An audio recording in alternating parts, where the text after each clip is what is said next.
귀한 찬양 감사합니다. 우리가 가지고 있는 성경은 아주 오랜 세월 동안 수없이 많은 사람들에 의해서 기록된 문서입니다. 그러니까 당연히 시대적인 상황이나 문화적인 배경이 서로 다르지요. 그런데도 불구하고 놀라울 정도로 그 내면적인 통일성과 동일한 흐름을 지니고 있습니다. 그래서 바로 그 점 때문에 성경의 저자가 엄연한 사람임에도 불구하고 진정한 저자는, 숨겨져 있는 진정한 저자는 성령님이시다, 그렇게 고백하게 만들게 되는 이유입니다. 그런데 문제는 그 내면적인 통일성을 발견해내는 문제입니다. 이 일이 쉽지가 않습니다. 한 저자의 방대한 저서를 읽을 때 그 한 저자가 쓴 책이기는 하지만 워낙 방대하게 되면 그걸 읽어내려가는 중요한 비결은 저자가 붙들고 있는 그 저술의 맥을 찾아내는 일입니다. 성경도 사실은 숨겨져 있는 그 내면적인 통일성을 찾아낼 때 제대로 이해가 가능해지게 되는 거죠. 그리고 그게 가능해지면 잡다한 여러 가지 이야기 속에서 흘러가고 있는 바른 스토리, 주된 흐름을 비로소 알게 됩니다. 그러니까 한마디로 단편적인 이야기들이 한 큐에 꽂혀지는 그런 감동을 찾아낼 수가 있게 되죠. 그런데 성경은 비밀 암호 체계가 아니라 계시의 책입니다. 비밀 암호 체계는 어떻게 해서든지 읽는 사람들이 알아볼 수 없게 감추도록 기록된 겁니다. 그러나 계시란 거꾸로입니다. 반대로 어떻게 해서든지 읽는 사람들에게 알려주려고 기록한 책이다 하는 겁니다. 계시라고 하는 말 자체가 무대에 막을 올려서 안에 자리 잡고 있는 무대 안의 상황을 보여준다고 하는 의미거든요. 성경은 계시의 책입니다. 그래서 성경을 쓰신 원저자가 되시는 성령님께서는 어떻게 해서든지 이 성경을 읽는 사람들로 하여금 흘러가고 있는, 찾아내기 어려운 이 맥을 잘 찾아내도록 노력하십니다. 당신이 동원할 수 있는 모든 친절을 동원해서 이 맥과 이 흐름을 우리에게 알려주려고 하시는 겁니다. 여러분, 골치 아픈 사전은 제일 먼저 아무리 바빠도 그 사전 서두에 있는 일러두기를 읽어야 됩니다. 이 부분을 꼼꼼히 읽어두어야 돼요. 거기 등장하는 많은 부호들이 뭘 상징하고 있는지, 어떤 내용은 찾아보는 방법이 어떤 것인지 그걸 알아야 그 책 안에, 사전 안에 실려있는 내용을 파악하는 게 가능하기 때문이죠. 사전은 그렇다고 치고 다른 저술들의 경우에는 그 부분에 서문이 실려 있습니다. 이 서문의 부분은 단순한 인사를 써놓자고 한 게 아닙니다. 자기 책, 자기가 쓴 책의 흐름을 친절하게 저자 스스로 미리 밝혀두는 거죠. 왜냐하면 읽고 있는 사람이 그걸 알고 읽어야 자기의 의도, 자기가 저술한 그 내용을 쉽게 파악할 수 있기 때문입니다. 이 내용을 파악한 뒤에 그걸 붙들고 읽으면 곁길로 가지 않고 딴소리하지 않게 되죠. 성경의 원저자가 되시는 하나님께서도 친절한 서문을 올려놓으셨습니다. 그게 창세기 1장부터 11장까지의 내용입니다. 그래서 이 부분, 창세기 1장부터 11장까지의 부분이 성경을 읽고자 하는 사람에게는 대단히 중요한 내용이 되는 겁니다. 여기서 맥을 찾아낼 수 있어야 성경의 각 책은 내면적인 통일성을 우리 앞에 드러내 주기 때문입니다.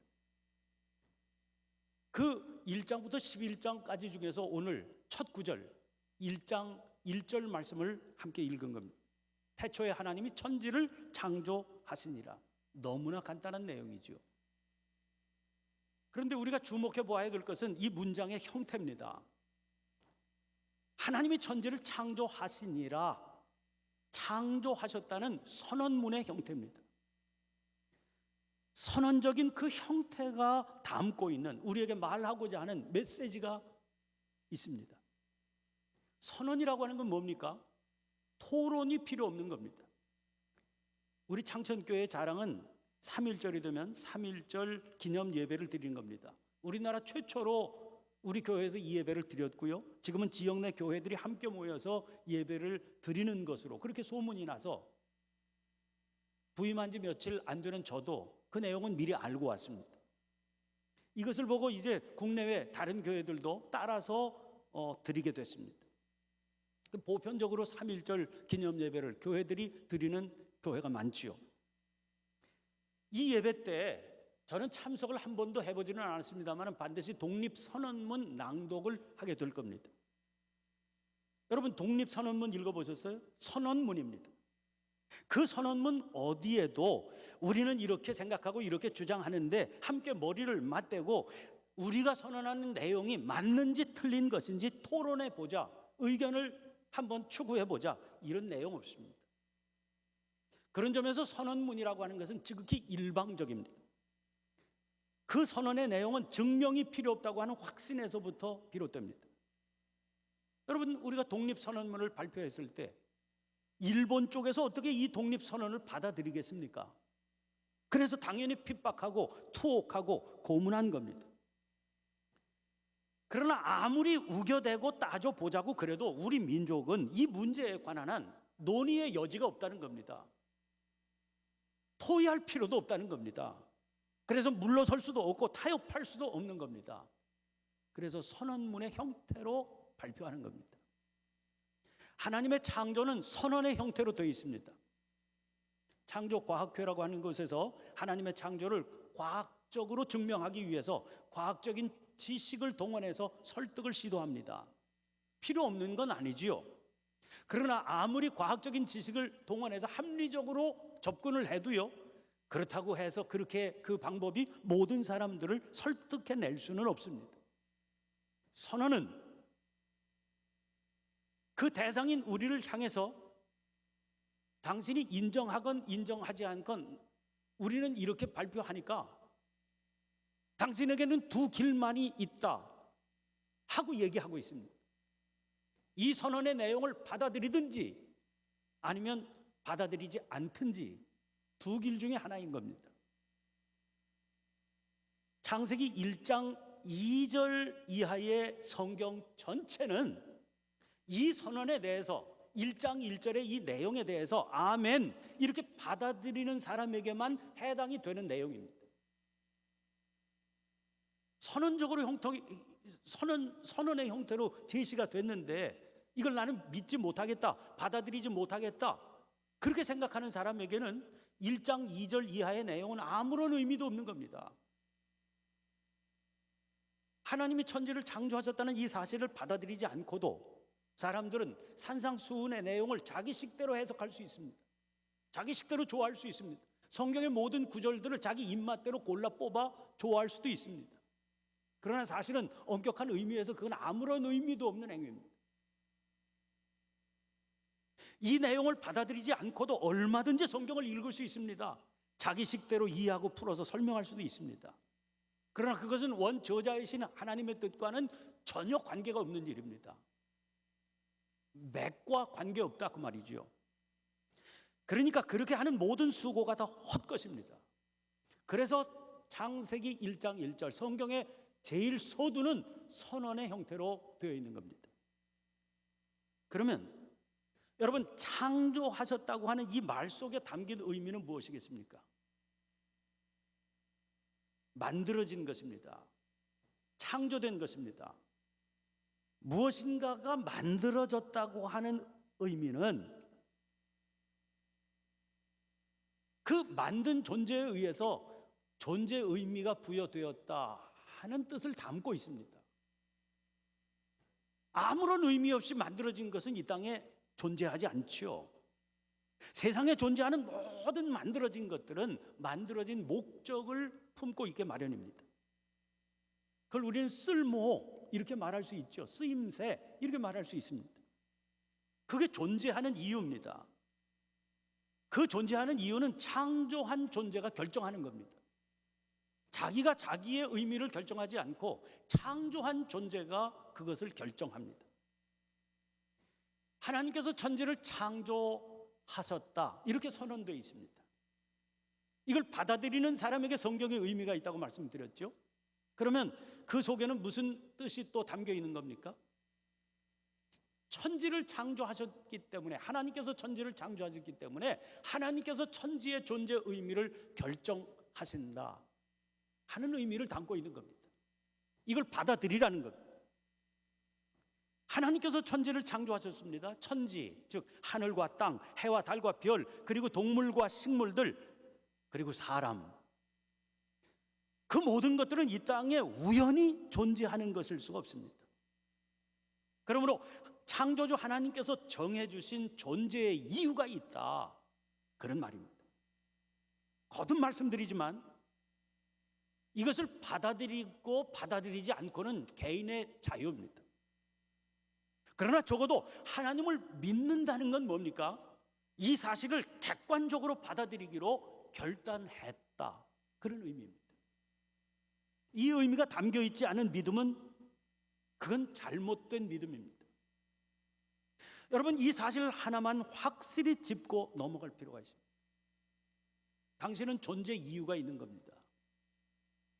그것은 당신 스스로가 아니라 창조주 하나님이 결정하신다는 겁니다. 만물은 자기를 지으신 하나님의 창조 목적대로 존재할 때 비로소 행복한 법입니다. 그런 점에서 우리도 다르지 않습니다. 여기서 우리가 살고 있는 이 시대의 문제가 드러납니다. 이 세상의 문제가 드러납니다. 곧 저와 여러분의 문제가 드러나고 있는 겁니다. 이 시대의 혼돈이 뭐겠습니까?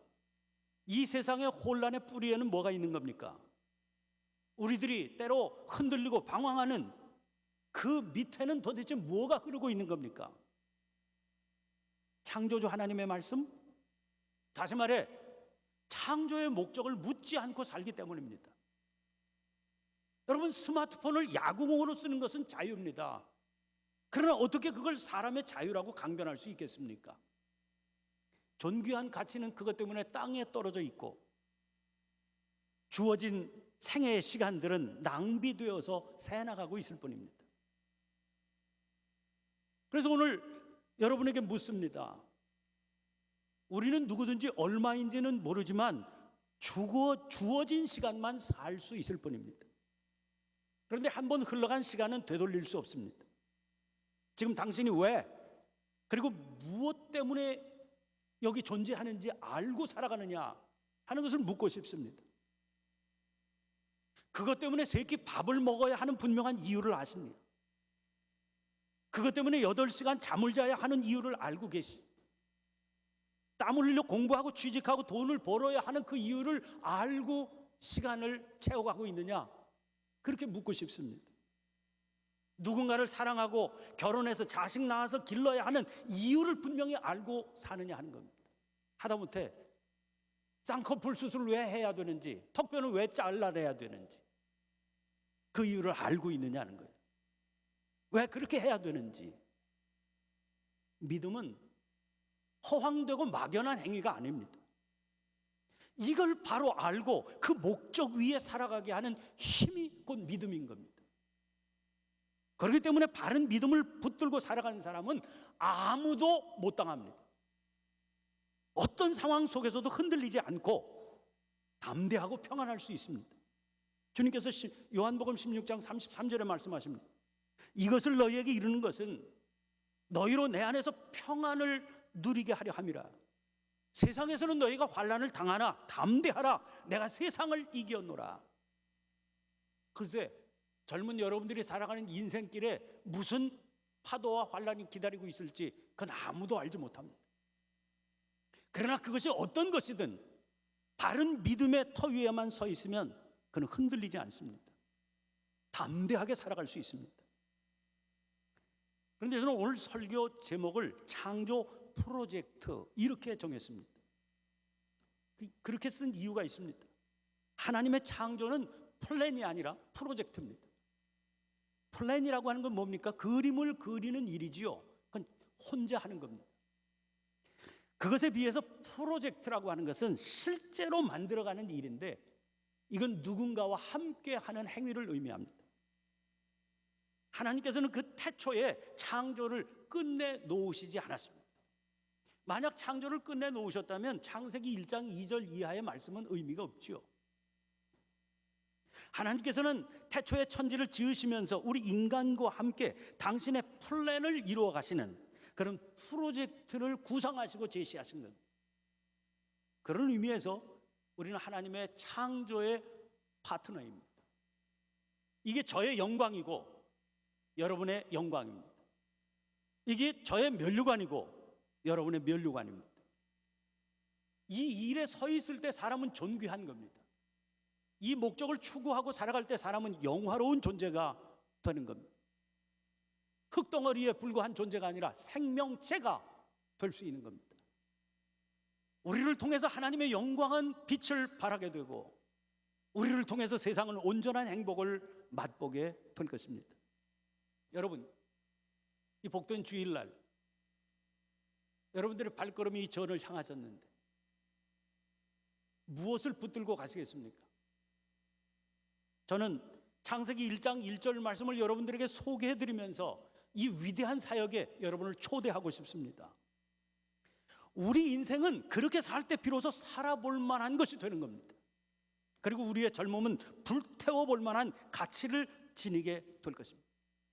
이 초청을 붙들고 우리의 생애 시간을 지나게 될 때, 그때 우리의 생애의 시간은 어떤 모습으로 살아간다 할지라도 영화와 존귀와 가치를 지닌 삶이 될 것입니다. 어떻게 사시고 싶습니까? 어떤 삶을 살고 싶습니까? 한 번밖에 없는 인생을 살아갈 때 그 시간을 어떻게 채우고 싶습니까? 하나님께서는 태초에 천지를 창조하시니라 이렇게 선언하시면서 오늘 이 시간 우리들의 마음을 향해서 다가오십니다. 너 어떻게 살고 싶으냐? 내가 정한 너의 목적은 이것인데 넌 어떤 길을 고집하겠느냐 물으십니다. 아멘으로 이 말씀을 받아들일 때 그때 우리의 삶은 우리가 상상할 수 없는 영화와 존귀에 귀하고 아름다운 가치로 충만하게 빛이 나게 될 겁니다. 이 영광, 이 자랑스러운 그런 시간의 보석 같은 순간 여러분들이 저와 함께 이 삶을 누릴 수 있게 되시기를 주의 이름으로 축원합니다. 기도를 드리겠습니다.